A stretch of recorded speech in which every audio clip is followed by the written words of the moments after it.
નમસ્કાર. દિવસભરના તાજા સમાચારોમાં તમારું સ્વાગત છે. તમારી સાથે હું છું પિનલગીરી ગોસ્વામી. સમાચારો વિસ્તારથી જાણીએ એ પહેલા મહત્વના સમાચારો ઉપર એક નજર. છેલ્લા 24 કલાકમાં 152 તાલુકામાં વરસાદ. સૌથી વધુ વિજયનગરમાં 3.98 ઇંચ વરસાદ જોવા મળ્યો છે. મદદના બહાને વૃદ્ધાને લૂંટી લીધા. વાત છે વડોદરાના માંજલપુરની.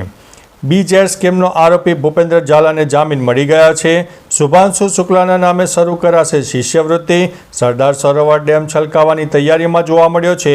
વડોદરામાં ગણેશજીની મૂર્તિ ઉપર ઈંડા ફેંકવામાં આવ્યા. PM મોદીએ ગુજરાતમાં હાઇબ્રિડ બેટરી ઉત્પાદન લોન્ચ કર્યું છે. રાજકોટ ડિજિટલ એરેસ્ટના કેસના આરોપી ભાવનગરના નીકળ્યા.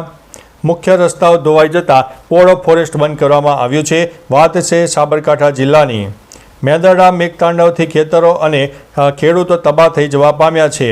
ઉત્તર અને દક્ષિણમાં વરસાદી તોફાન જોવા મળ્યું છે. વિવાદો બાદ દેવાયત ખબરની ડાયરામાં ધમાકેદાર એન્ટ્રી. રાજકોટમાં 5 આફ્રિકન વિદ્યાર્થીઓ ઉપર શંકા. સુરતમાં બની વિશ્વની સૌથી નાની સોનાની ગણેશ અને લક્ષ્મીજીની મૂર્તિ. હવે મિત્રો સમાચારો વિસ્તારથી. સુરતના એક જ્વેલર્સે વિશ્વની સૌથી નાની અને 1 ઇંચની સોનાની ગણેશજીની અને લક્ષ્મીજીની મૂર્તિઓ બનાવી છે. 10 ગ્રામ વજન ધરાવતી 22 કેરેટ સોનાની આ મૂર્તિઓ 3D પ્રિન્ટ ટેકનોલોજીથી ઝીરો ડિફેક્ટ ગુણવત્તાના સાથે તૈયાર કરવામાં આવી છે, જેની કિંમત લગભગ 1.5 લાખ રૂપિયા છે. આ અનોખી કલાકૃતિને ગિનિસ બુક ઓફ વર્લ્ડ રેકોર્ડમાં સ્થાન અપાવવા માટે અરજી કરવામાં આવી છે અને આ મેક ઇન ઇન્ડિયાના વિઝન સાથે સુસંગત છે. મિત્રો, અન્ય મહત્વના સમાચારની વાત કરીએ તો રાજકોટમાં 5 આફ્રિકન વિદ્યાર્થીઓ પર શંકા છે. રાજકોટ પોલીસે મારવાડી સહિતની યુનિવર્સિટીઓમાં અભ્યાસ કરતા આફ્રિકાના અંદાજિત 250થી વધુ વિદ્યાર્થીઓની સઘન તપાસ હાથ ધરી છે. આ તપાસ દરમિયાન 4 યુવતીઓ સહિત 5 વિદ્યાર્થીઓ તેમના વિઝાની મુદત પૂરી થયા ગયા બાદ પણ ગેરકાયદેસર રીતે રહેતા હોવાની શંકા ઊભી થઈ છે. આ વિદ્યાર્થીઓ પર અનેક પ્રવૃત્તિઓમાં સંકળાયેલા હોવાનો પણ આરોપ છે.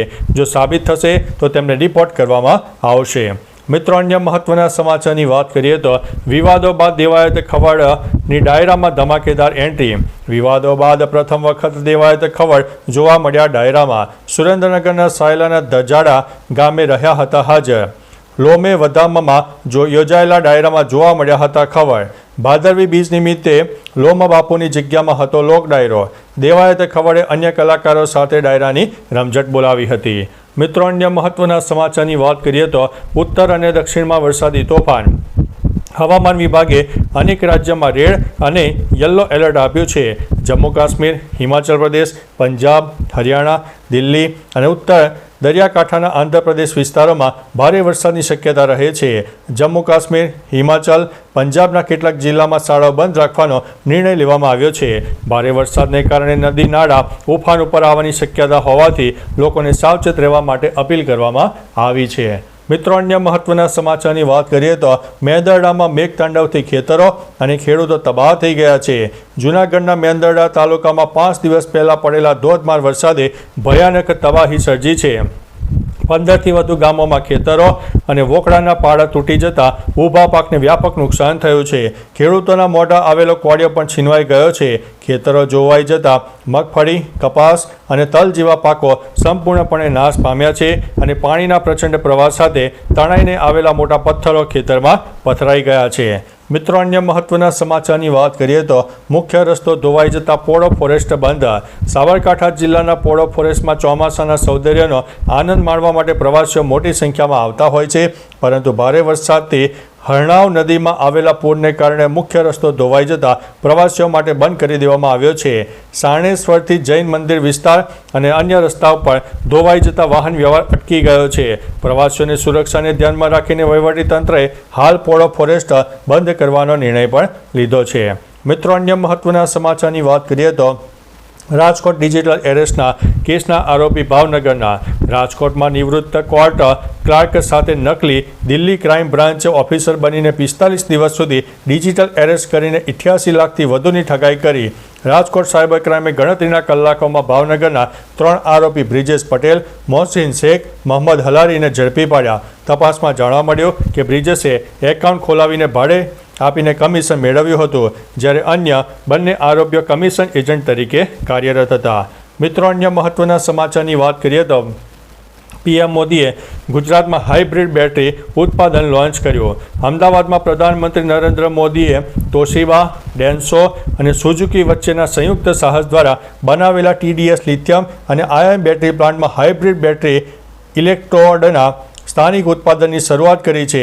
આ પ્રોજેક્ટ ભારતના બેટરી ઇકોસિસ્ટમના આગામી તબક્કાનું પ્રતીક છે. આ અવસરે સુઝુકી મોટર કોર્પોરેશન પ્રમુખ તોશીહિરો સુઝુકી અને ગુજરાતના મુખ્યમંત્રી ભૂપેન્દ્રભાઈ પટેલ પણ હાજર રહ્યા હતા. મિત્રો, અન્ય મહત્વના સમાચારની વાત કરીએ તો વડોદરામાં ગણેશજીની મૂર્તિ ઉપર ઈંડા ફેંક્યા. વડોદરાના પાણીગેટ વિસ્તારમાં નિર્મલ પાર્ક યુવક મંડળની ગણેશ પ્રતિમા પર વહેલી સવારે અજાણ્યા શખ્સોએ ઈંડા ફેંકીને તંગદિલી ફેલાવવાનો પ્રયાસ કર્યો. મદાર માર્કેટ નજીક બનેલી આ ઘટનાથી સ્થાનિકોમાં ભારે રોષ જોવા મળ્યો છે. પોલીસ તાત્કાલિક ઘટના સ્થળે પહોંચીને તપાસ શરૂ કરીને 3 શંકાસ્પદને રાઉન્ડ અપ કર્યા છે. કોર્પોરેટર તથા આગેવાનો ઘટના સ્થળે પહોંચીને અસામાજિક તત્વો સામે કડક કાર્યવાહીની માંગ કરી હતી. મિત્રો, અન્ય મહત્વના સમાચારની વાત કરીએ તો સરદાર સરોવર ડેમ છલકાવવાની તૈયારીમાં. ગુજરાતની જીવાદોરી સરદાર સરોવર ડેમમાં ઉપરવાસમાંથી 2,32,132 ક્યુસેક પાણીની આવક થતાં જળ સપાટી 134.51 મીટર સુધી પહોંચી ગઈ છે. હાલ ડેમમાં 87% પાણીનો સંગ્રહ છે અને ભયજનક સપાટી 138.68 મીટરની થોડા અંતરે છે. દર કલાકે સરેરાશ 4 સેન્ટીમીટરનો વધારો થઈ રહ્યો છે. વીજ ઉત્પાદન માટે RBPH અને CHPS પાવર હાઉસ ફરીથી શરૂ કરાયા છે. હાલ ડેમમાં 49,396 ક્યુસેક પાણી નર્મદામાં છોડવાઈ રહ્યું છે. મિત્રો, અન્ય મહત્વના સમાચારની વાત કરીએ તો શુભાંશુ શુક્લાના નામે શરૂ કરાશે શિષ્યવૃત્તિ. CM યોગી આદિત્યનાથે વિદ્યાર્થીઓને અવકાશ વિજ્ઞાનમાં ઉચ્ચ અભ્યાસ માટે શુભાંશુ શુક્લાના નામે શિષ્યવૃત્તિ શરૂ કરવાની જાહેરાત કરી છે. નાગરિક સન્માન સમારોહમાં શુભાંશુને શ્રી રામની પ્રતિમા અને શાલ અર્પણ કરીને સન્માનિત કરવામાં આવ્યા. મુખ્યમંત્રીએ જણાવ્યું કે તેમનો અનુભવ નવી પેઢી માટે પ્રેરણારૂપ હશે અને રાજ્યના યુવાનોને અવકાશ ક્ષેત્રમાં નવી દિશા આપશે. મિત્રો, અન્ય મહત્વના સમાચારની વાત કરીએ તો બીજેડ સ્કેમનો આરોપી ભૂપેન્દ્ર ઝાલાને જામીન. બીજેડ સ્કેમના આરોપી ભૂપેન્દ્ર ઝાલાને ગુજરાત હાઈકોર્ટે નિયમિત જામીન આપ્યા છે. 8 મહિના જેલમાં રહ્યા બાદ ઝાલા હવે જેલની બહાર આવશે. તેણે રોકાણકારોના તમામ પૈસા 1 વર્ષમાં કોર્ટમાં જમા કરાવવાની બાહેધરી આપી છે. તે પ્રથમ 3 મહિનામાં 1 કરોડ, 2 કરોડ અને 3 કરોડ જમા કરાવશે અને બાકીની રકમ 9 સરખા હપ્તામાં ચૂકવશે. હાઈકોર્ટે આરોપી અને સરકાર બંનેને સાંભળીને આ નિર્ણય લીધો છે. મિત્રો, અન્ય મહત્વના સમાચારની વાત કરીએ તો મદદના બહાને વૃદ્ધાને લૂંટી લીધા. વડોદરાના માંજલપુરમાં વૃદ્ધ મહિલાને મદદના બહાને અજાણી મહિલાએ લૂંટી લીધી. આરોપીએ વૃદ્ધાને રિક્ષામાં ઘરે મૂકવાની વાત કરીને વિશ્વાસ જીત્યો અને પછી એકાંતમાં લઈ જઈને ગળામાંથી સોનાનું ડોક્યું છીનવીને ફરાર થઈ ગયા. ઘટનાની જાણ થતાં વૃદ્ધાએ પોલીસને જાણ કરી. વડોદરા ક્રાઇમ બ્રાન્ચે CCTV ફૂટેજ, હ્યુમન ઇન્ટેલિજન્સ અને ટેકનિકલ સર્વેલન્સની મદદથી ઝડપથી કાર્યવાહી કરીને આરોપી મહિલાને ઝડપી પાડી અને મુદ્દામાલ રિકવર કરવામાં આવ્યો હતો. મિત્રો, અન્ય મહત્વના સમાચારની વાત કરીએ તો છેલ્લા 24 કલાકમાં 152 તાલુકામાં વરસાદ નોંધાયો છે.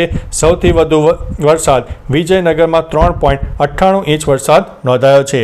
છેલ્લા 24 કલાકમાં 152 તાલુકામાં નોંધપાત્ર વરસાદ પડ્યો. સાબરકાંઠાના વિજયનગરમાં સૌથી વધુ 3.98 ઇંચ વરસાદ પડ્યો. નવસારીના ખેરગામમાં 3.19 ઇંચ વરસાદ પડ્યો.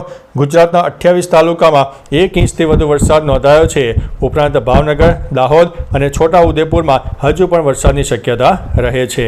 મિત્રો, અન્ય મહત્વના સમાચારની વાત કરીએ તો ટ્રમ્પનો નવો આદેશ.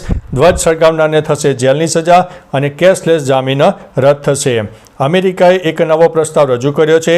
ધ્વજ સળગાવનારને જેલમાં મોકલવામાં આવશે અને જો તે ઇમિગ્રન્ટ હોય તો તેને દેશ નિકાલ કરાશે.